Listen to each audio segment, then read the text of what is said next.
Welcome, ZASLOW Show 2.0. It is a Wednesday, the 8th of February. Good to have you aboard. We got a lot going on here. Even though we're right smack in the middle of the week, we are just, we're what, 4 sleeps away now? 4 sleeps away from the Super Bowl. Don't have a ton to do on the Super Bowl today. We're still going to be very NBA heavy. We got a lot going on NBA-wise. Our pal Israel Gutierrez is going to join us because the big story last night, of course, was LeBron James becoming the all-time leading scorer in the history of the NBA. Always seemed like a record that was never going to be broken, a record that was not possible to be broken. And LeBron still going strong. Like, it's amazing because it's not as if when he passes the record, he's not compiling. He's not a compiler. Now, a compiler is someone who's sticking around and you're getting the numbers at the end of your career when you're not really a good player anymore. That's a compiler. LeBron has the record, and he's not even close to being a compiler yet, as evidenced by just last night alone, where he breaks the record on a night that he scores 38 points. Needed 36, gets 38. We'll get right back to that in a second. Again, everything ZASLOW Show 2.0 presented by our title sponsor, Anidjar and Levine Accident Attorneys. If you're involved in any kind of accident, if you got a personal injury, 800-747-FREE. That's 800-747-3733. They've been behind me day number 1. Those are my guys there, and they will take care of you if you have a problem. So Anidjar and Levine, Accident Attorneys, 800-747-3733. I saw Springsteen was here. I didn't see him, but I saw that Springsteen was here last night at the Hard Rock Live. I totally would have wanted to go to that kind of show. I've seen Springsteen once. Really fun show. I get it why, the hardcore Springsteen fans, I get why they love him. It's the whole show's a sing-along. It's just hit after hit. He's easy to like, Springsteen. But, he was always on my bucket list for a while, and I finally got to see him 5 years ago, I think it was. My wife and I saw him at FLA Live Arena. Really fun show. I know a handful of the songs. It was a great tour for me to go see Springsteen because that was the tour where Tom Morello from Rage Against the Machine was touring with them. So that was really cool for me as a huge Rage Against the Machine fan. But, and they played Ghost of Tom Joad, which Rage covers. But anyway, so fun show. I would have wanted to go last night, but that venue, it's a phenomenal venue, Hard Rock Live. But they definitely pay so much, and it's a small venue, small theater. They definitely pay so much money to get the act to come to Hard Rock Live, and then they turn around to make the money back by charging just an exorbitant price for the ticket. Leading up to the show, and these are secondary prices, secondary market price, although I know the regular prices were super expensive. But cheapest ticket in the building, all the way up, on the balcony, all the way up top, $800. That's for sitting all the way up top. $800. I can't do it. You want to sit in the lower level, you're spending a couple $1,000 if you want to sit in the mezzanine or the orchestra, whatever they call it, So I totally would have wanted to go to a show like Springsteen. I'm sure it was great. If you're listening right now, you probably had a great time last night. I mean, I didn't do anything last night. I did nothing. There was nothing going on last night. No Heat last night. No Panthers last night. I caught up a little bit. I watched a little bit of NXT. Oh, Toxic Attraction. Oh, my God. But last night, the story was LeBron James. LeBron was at the center of it all last night. And let me start by raising my hand here as someone who is dead wrong. I got to tell you right off the bat, I got to be the first one to say it. I was dead wrong last night. And it's one of those deals, like when you make a bet and you lose the bet. How did I see that coming? I'm so stupid. That's how I felt last night about LeBron breaking the record last night. How did I see that coming? He needed 36 points. I thought he was going to fall a little bit short of that, and he was going to wind up breaking it on Thursday against Milwaukee. He would score 6 points in the first quarter and pass him. How anticlimactic How anti-dramatic is that? I'm so stupid. How could I have thought that that's the way it was going to go down? Of course it went down like that last night. You look at all, first of all, look at all the media that was in the building. There was so much media, so many cameras, so many reporters. Look at all the celebrities that were in the building. You had Floyd Mayweather, you had Jay-Z, you had McEnroe, you had Dwayne Wade, you had Denzel. Okay. Denzel's in the building last night. Denzel Washington is there. And you're telling me LeBron, and LeBron's whole family, of course, LeBron can score 38 points on any given night, whenever he wants, and especially on a bad team like the Lakers. And at the same time, against kind of a bad team like Oklahoma City. He could score 38 every single night if he wants. And you're telling me all the people in the building, his family's out there, he's not scoring the 36 points to get the record last night? Of course he was.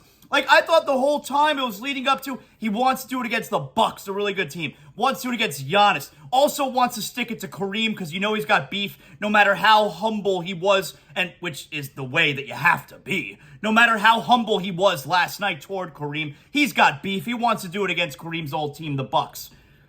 How in the world did I not think it was going to happen last night?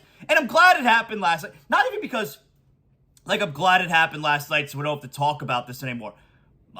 That's not a big thing for, what do I care about that? It's something to talk about. I don't care about that. All right, good, we don't have to talk about this anymore. What the hell do I care? No, I'm glad it happened last night because it's so much better, right, for him to do it in a night that he needs 36, so he scores 38. Then he scores 30 last night and then surpasses, mid-first quarter when the score is 20-18. Who the hell cares, So the way that it went down last night was super cool. Let me give you a little bit of it here, all right? Here is the call last night. TNT, Bryan Anderson on the call. Looking for James. He's got it. Coming to the end of the third quarter. LeBron James, a shot at history. And there it is! LeBron stands alone! All-time scoring record now belongs to LeBron James. Great call there, Bryan Anderson, TNT. The crowd's obviously going crazy. It was a cool shot that he hit it on too. You like that it wasn't a free throw, right? Or that it wasn't a, simple layup or something. I think the coolest, if you could have said to yourself, what's the best? Game winner, obviously. This was late third quarter. What was the best case scenario? Breakaway vintage LeBron slam, right?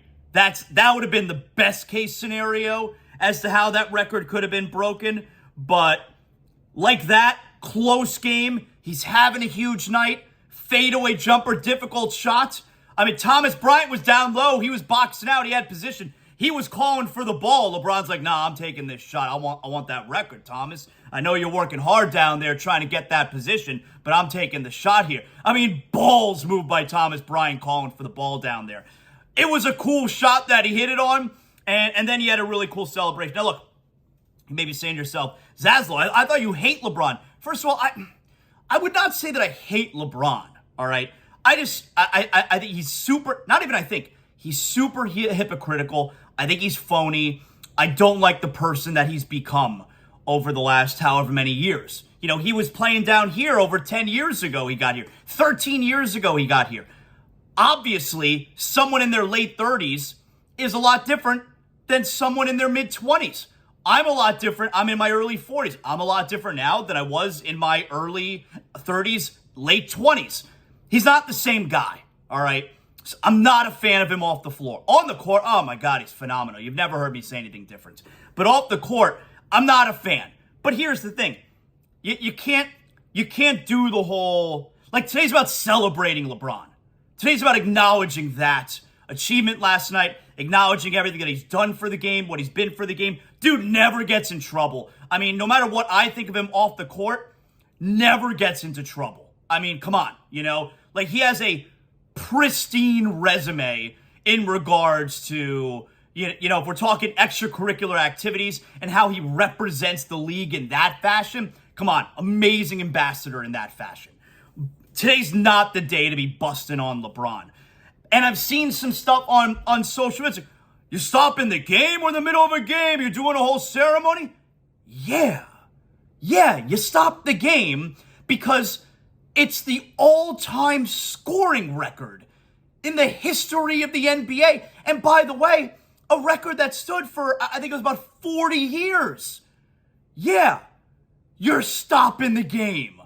Like, if you're complaining about them stopping the game and interrupting the flow, you're legitimately being an asshole. Like, you're just finding any reason to be upset with everything LeBron James related. Don't be stupid. Of course they stopped the game. Now, I was wondering this, and I said this to Evan Cohen yesterday, who was on our show. By the way, if you didn't listen yesterday, we did like a full-on Miami Heat trade deadline preview show yesterday, me and Evan Cohen. He's hosting the real NBA trade deadline show tomorrow on SiriusXM NBA Radio along with Brian Geltzeiler from 2 to 4 p.m. But we had him on yesterday, and we did a whole thing. So you can go back and listen to that. It's not dated, at least not yet. It's not dated. Nothing's happened. I mean, he traded Dwayne Dedmon, and we'll get to a little bit of that, but who cares? So go back and listen to that. That was from yesterday's episode. That was from Wednesday's episode. But I said this to him yesterday. Like, here was something to think about. Not being upset at them stopping the game for a little ceremony with 10 seconds left in the third quarter, all right? That's nothing. That worked out really well, because what if it was with 10 seconds left in the fourth quarter of a close game? You're going to stop the game and do a whole ceremony? Like, that was a legitimate question that I had yesterday. And I don't know if you saw, but they actually had, like, rules for this scenario. And apparently, if he broke the record with under a minute to go, and it's a 6-point game, they will not stop the game. That's interesting. My first thought was, all right, so if it's with like 30 seconds to go and it's a 7-point game, we are going to stop the game? Like, that's kind of weird. I know 7 points is 3 possessions, but I would have said 2 minutes would have been like the barometer. 1 minute, I think that's too close. It's too close a game. Too close to the finish line. I would have said we're not stopping it within 2 minutes left in the game. But they did have a scenario there where they were not going to stop the clock. It didn't come down to that. It was a really cool scene last night. Today's about celebrating LeBron and everything that he's done for the game. Come on. You could be a LeBron hater. You still got to acknowledge last night was cool. Never thought I would see that record broken. Never thought. Now, there are records in sports, the hit streak in Major League Baseball is likely never going to be broken. Consecutive games played streak in baseball is likely never going to be broken. Like, baseball is the sport that has those records where it's likely never going to be broken. Pete Rose, the hit king, that's likely never going to be broken. In football, all these records are totally breakable. But in basketball, and with Gretzky, in hockey, Ovechkin, he's going to get the all-time goals record. But Gretzky's all-time points record is untouched. Like, Ovechkin doesn't have the all-time goals record yet, right? Boy, I should look at that now. Now, I don't want to feel stupid. Now I'm going to feel stupid, all right? Does Ovechkin have the all-time goals record? Because the point that I was making there was nobody is ever going to pass Gretzky's all-time points record. That's never going to happen. Let's see here. All-time NHL league. I want to be accurate here, all right? I don't want to steer you guys in the wrong direction. All right, let's see. Goals, career. Yeah, Ovechkin's still behind him. Oh, and he's still actually well behind him. I should have known that off the top of my head, but I know he was closing him. He's 82 goals behind Gretzky, so he's... he could do it next season. He's still scoring like 40, 50 goals a season. So at most, he's 2 years away. Ovechkin will pass Gretzky eventually, a couple years from now, on the all-time goals list. He's never going to pass him on the all-time points list. Like, points list, Ovechkin is way down the list, actually. He's 17th. Number 2 all-time points is Jaromir Jagr. You want to know how many points he's... Like, this is probably the most untouchable record in all of sports. Gretzky total points. Gretzky's number 1, Jaromir Jagr number 2. The next active player is Crosby at 15. Let me put into a little bit of context here. Crosby at 15th is only 50% of the way. Gretzky has 2,857 points. Crosby, 1,470. No one is ever going to catch Gretzky all-time points. And Jaromir Jagr, who's number 2, finished his NHL career, because he still plays overseas, by the way, Jagr. Jagr finished his NHL career 900 points behind Gretzky. Ovechkin's going to get the goals record. But all-time points record, that's got to be the most untouchable in all of sports. 56 consecutive games with a hit in Major League Baseball. I don't remember what the number was for all-time consecutive games played. We all know it was Cal Ripken. Kevin Costner almost screwed that up. Go Google the story if you don't know it. Gretzky's record is the all-time most unbreakable, right? But I feel like I probably once felt that way about Kareem, especially when Karl Malone in 2004 retires. He was about 2 seasons away from breaking it. Malone could have broken it, and he just dipped. And it's not even like Malone was washed, although it was really the first year of Malone's career in 2004. It was really the first year of his career where he was like, where he was injured. He just couldn't stay healthy. And I guess he was like, F this, I'm just not going to play anymore. And so at that point, it was like, it's never going to happen. No one's ever going to break it. So, amazing job. Really cool last night. Today's not the day to hate on LeBron whatsoever. You got to throw the love out there. Amazing still today. Amazing player on the floor, even still today. Let me get you the Lakers call. Here's John Ireland on the Lakers radio network. Westbrook's got it just inside half court. Westbrook with it. Give it to LeBron at the right elbow. LeBron, one-on-one against Kenrick Williams. Backing him in. Turns. Shoots. Scores! There it is! All hail the new king in town! Young and old, gather round! From one iconic Laker to another. The king, LeBron James, has passed the captain, Kareem Abdul-Jabbar, and LeBron now stands alone as the NBA's all-time leading scorer. 38,338 points and counting. LeBron stands alone at the top. The game has been stopped as LeBron signals to his family to come onto the court, and everybody on their feet at Staples Center. What do you expect? Yeah, come on, they're all excited. So they stopped the game. Like I said, cool shot. Fade away, difficult shot to hit close game. 10 seconds left in the third quarter. That game 36. He only finished with 30. By the way, Lakers lost the game. They lost 133-130. LeBron only had 2 points in the fourth quarter. I would imagine probably really drained at that point. That's a very big emotional situation, and LeBron had the microphone on the floor. Dreamt this even better than what it is tonight, so fuck, man. Thank you, guys.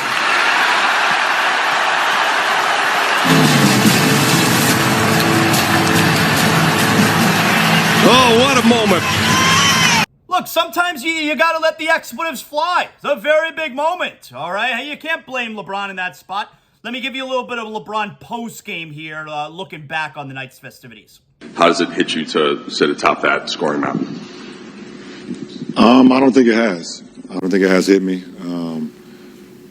I had a moment, obviously when it happened and embracing that moment and seeing my family and my friends and, people that's been, around me since I started this journey, even before the NBA. So, definitely had a moment right there, very emotional, just to, knowing just, me be from a kid from a small town in Ohio and I had a moment there, but I don't think it's really hit me on what just transpired. As much as I tried to live in the moment, it was kind of a blur. But looking back there and seeing my guys back there and being out there on the floor with my kids and my wife and my mom, it's a really cool feeling. So there you go. That was gave you a couple of the calls, a television call, the Lakers radio call, LeBron on the floor, LeBron after the game. And today's certainly a day to celebrate LeBron and everything he's accomplished in his career and is still accomplishing. That just like every rebound that Udonis Haslem grabs, that's a new Miami Heat record, all-time franchise record holder for total rebounds. Every point LeBron scores now, that's going to add to the record. And I mean, look, it's that number is nowhere close to coming to an end. Still so good at 38 years old. It's crazy. I mean, there were times. We thought when LeBron went back to Cleveland, where it's like, we got the best version of LeBron, which I do believe we got the best version of LeBron. But it's like, they're going to get LeBron on the downside. Nope. Cleveland did not get LeBron on the downside. And I guess the Lakers are getting LeBron on the downside, except he's averaging 30 points per game. So, amazing. Today's the day, like I said, to celebrate LeBron. One thing I do want to bring up, and I know this comparison has been made on social media, and I've made this comparison when it comes to pro wrestling as well. You look at LeBron. He's got the ball. That final sequence there where he breaks the record late third quarter. And you got the shots. You got the good camera shot where it's LeBron, and you got the basket in the background. Excuse me. And you got the crowd in the background as well. It's a really cool looking shot. You know what the part about that shot that's not cool? Everyone holding up their phones. Everyone holding up their phones. That's the part that's not cool. And then you see it side by side. People posted on social media.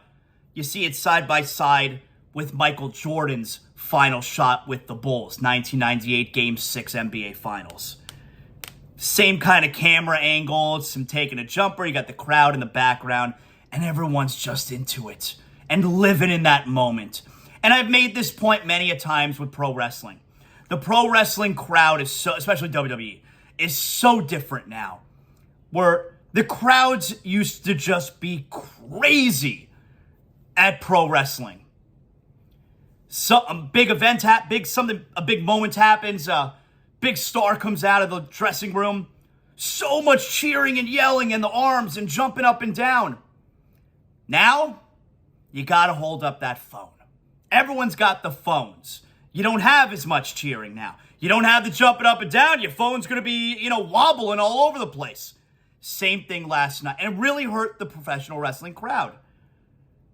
Because professional wrestling's at its greatest when the crowd is into it. And last night, these people aren't living in the moment. Be in the moment. Everyone's got to have their phone out because I guess they're going to be sitting around one day saying, let me go on my phone and watch that, 20-second video I took of LeBron breaking the record. It's going to be, it's not really good sound and I'm kind of far away, but let me watch it. Rather than just being there and cheering and fist pumping and high-fiving and jumping up and down.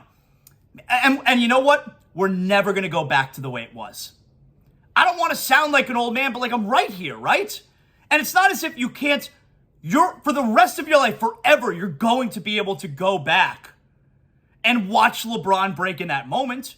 Go on YouTube right now. Go on ESPN.com right now. You go wherever you want right now, and you can watch the replay on your phone. You could, wherever you are in whatever moment, you could always go back and watch it. Wouldn't you have rather just be in the moment than holding up your phone and watching it? Because, if you're going to take the video, you better make it good.